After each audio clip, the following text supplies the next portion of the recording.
Hello friends, आज हम लोग जावा का लेक्चर नंबर 5 देखने वाले हैं। इस लेक्चर में हम लोग आज डिस्कस करेंगे how to take input through keyboard. Keyboards के थ्रू कैसे हम इनपुट लेंगे। तो taking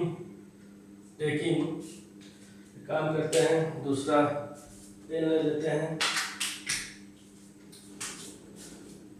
taking input through keyboard. तो कीबोर्ड के थ्रू हमको इनपुट करवाना है, तो कैसे हम इनपुट करेंगे। सबसे पहले हम लोग आज पढ़ेंगे बफर रीडर। तो पहला इनपुट हम करवाएंगे बफर रीडर के थ्रू। बफर रीडर और इनपुट स्ट्रीम रीडर ये दो प्रीडिफाइंड क्लास है जो कि आईओ पैकेज के अंदर में है।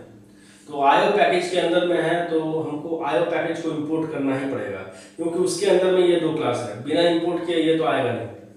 तो सबसे पहले इंपोर्ट हम करेंगे, इंपोर्ट java.io.asterisk। आईओ के अंदर में जितना भी क्लासेस है सबको इंपोर्ट कर दें, क्योंकि डॉट एस्ट्रिक्स मारती है। अब हम क्या करेंगे, एक क्लास बनाएंगे। क्लास का नाम है ए। इसके अंदर में मान के चलिए int x, y दो वेरिएबल लेते हैं और मान के चलते हैं कि अब इनपुट हमको करवाना होगा। तो क्या करेंगे, void get _xy एक मेथड हम ले लिए। इस मेथड में अगर आप चाहे तो कंस्ट्रक्टर भी ले सकते हैं, डिफॉल्ट कंस्ट्रक्टर हम ले सकते हैं। बोलिए तो डिफॉल्ट कंस्ट्रक्टर भी ले लेते हैं। डिफॉल्ट कंस्ट्रक्टर, तो डिफॉल्ट कंस्ट्रक्टर एक ए ले लेते हैं जिसमें x में 10 y में 20 हम रख देते हैं, कोई दिक्कत नहीं है। अब यूजर इनपुट करवाएंगे। void, आज हम लोग बफर रीडर ही खाली पढ़ने वाले हैं, ठीक है। void get _xy ये मेथड हम लिए। अब यहाँ पे buffered reader br which is equals to new buffered reader new input stream reader bracket में system डॉट इन, ये हमको दे देना है। तो इसका मतलब क्या हुआ, बफर रीडर एक प्रीडिफाइंड क्लास है जो कि आईओ पैकेज के अंदर में है। इसका हमको एक ऑब्जेक्ट बनाना पड़ेगा। क्यों बनाना पड़ेगा, क्योंकि बफर रीडर के अंदर में एक मेथड है जिसका नाम है रीडलाइन मेथड।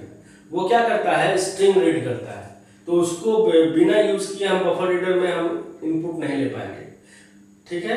तो इसीलिए हमको बफर रीडर का ऑब्जेक्ट बनाना पड़ेगा ताकि उस बफर रीडर को के क्लास जो है उसके अंदर में जो रीड लाइन मेथड है उसको एक्सेस कर ले। फिर न्यू बफर रीडर, ये तो समझ में आ रहा है ऑब्जेक्ट बना।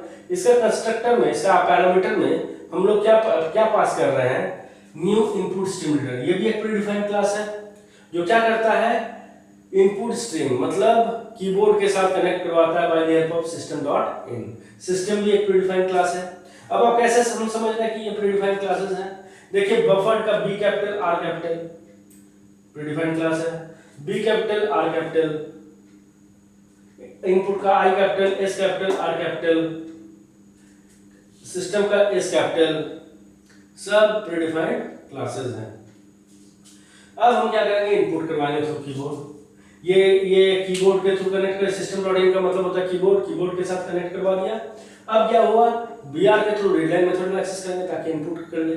और रीडलाइन मेथड जो होता है वो स्ट्रिंग इनपुट करता है, लेकिन हमको इनपुट करवाना क्या है, इंटीजर। तो इंटीजर को इनपुट करवाने के लिए हमको रैपर क्लास का मदद लेना पड़ेगा, क्योंकि वो क्या करेगा, तो आपका जो स्ट्रिंग इनपुट होगा उसको कन्वर्ट कर देगा इंटीजर में। तो इसीलिए रैपर क्लास का कुछ मेथड को यूज करना ही पड़ेगा जो कि कन्वर्सन करे स्ट्रिंग टू इंटीजर में, ठीक है। तो दोस्तों देखते हैं क्या करना है। तो x is equals to integer dot parse int br dot read line. तो देखिए दोस्तों, यहाँ पे इंटीजर बोलकर प्रीडिफाइंड क्लास है।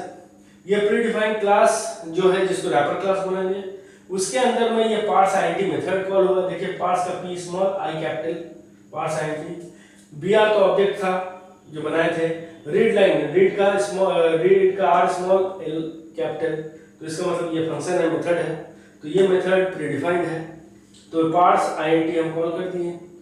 पार्स int के थ्रू रीड लाइन जो भी स्ट्रिंग आएगा, पार्स int उसको इंटीजर में कन्वर्ट करेगा by the help of this wrapper class.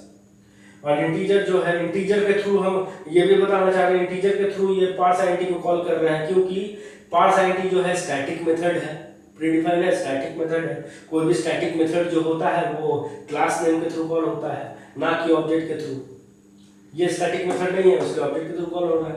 ये स्टैटिक मेथड है, बोल के क्लास के थ्रू कॉल हो रहा है। वैसे ही y को भी लिखेंगे, y equals to integer dot parse int br dot read line. ये हो गया हमारा इनपुट। लेकिन फिर भी ये काम नहीं करने वाला है। क्यों काम नहीं करने वाला है? क्योंकि ये रीड लाइन मेथड जो है बेसिकली एक्सेप्शन जनरेट करता है जब भी वो रीड करता है वैल्यू को, एक्सेप्शन जनरेट करता है। इस एक्सेप्शन को हमको हैंडल करना होगा, क्योंकि ये एक्सेप्शन हैंडल नहीं करेंगे तो ये रन नहीं करेगा, सीधा एक्सेप्शन शो करेगा। तो उसको हैंडल करने का दो ही तरीका है, या तो ट्राई कैच ब्लॉक लगाइए, या तो हमको थ्रो करना होगा एक्सेप्शन। और वो भी कौन सा एक्सेप्शन? IO exception. तो 100% ये दोस्तों, ये रीड लाइन मेथड का सिंटैक्स नहीं है कि ये क्या करता है, एक्सेप्शन जनरेट करता है।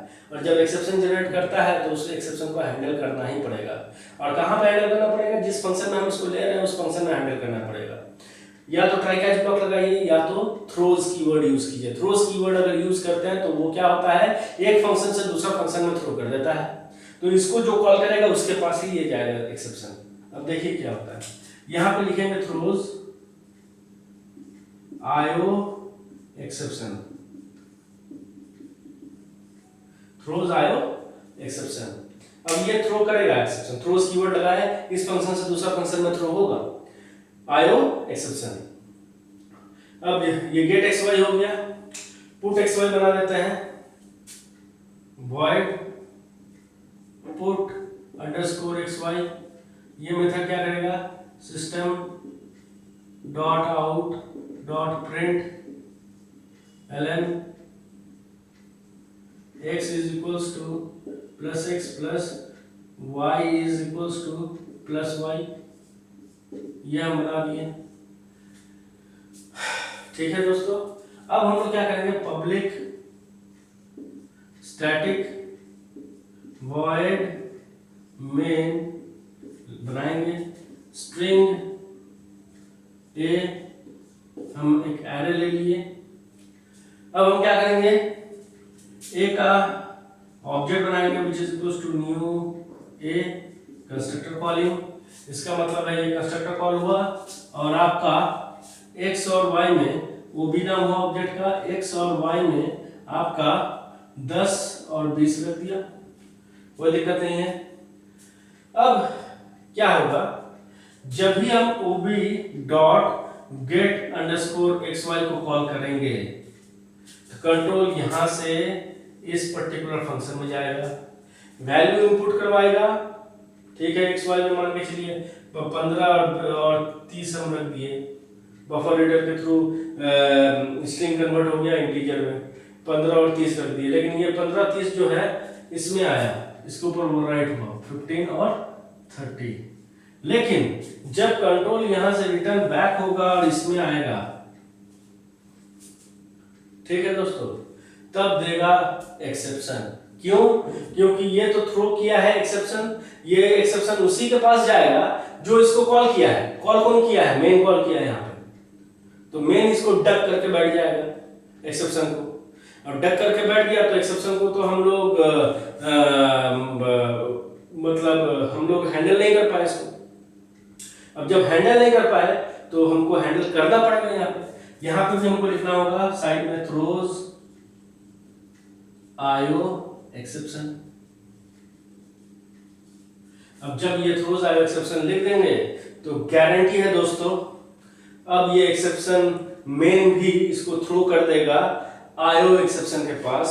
Input output exception predefined class है, जो कि प्री डिफाइंड है, गार्बेज प्री डिफाइंड एक्सेप्शन है। तो वो प्री डिफाइंड एक्सेप्शन के पास, एक्सेप्शन क्लास के पास जाएगा और वो एक्सेप्शन हैंडल कर लेगा और ये प्रोग्राम आपका अब रन करेगा। तो इसीलिए दोस्तों हम लोग दोनों जगह थ्रोज आयो एक्सेप्शन लिखते हैं। अब हमको लगता है आप लोगों को ये क्लियर हो गया होगा, और अगर आपको ये मेरा वीडियो पसंद आया तो जरूर लाइक और सब्सक्राइब कीजिएगा। धन्यवाद।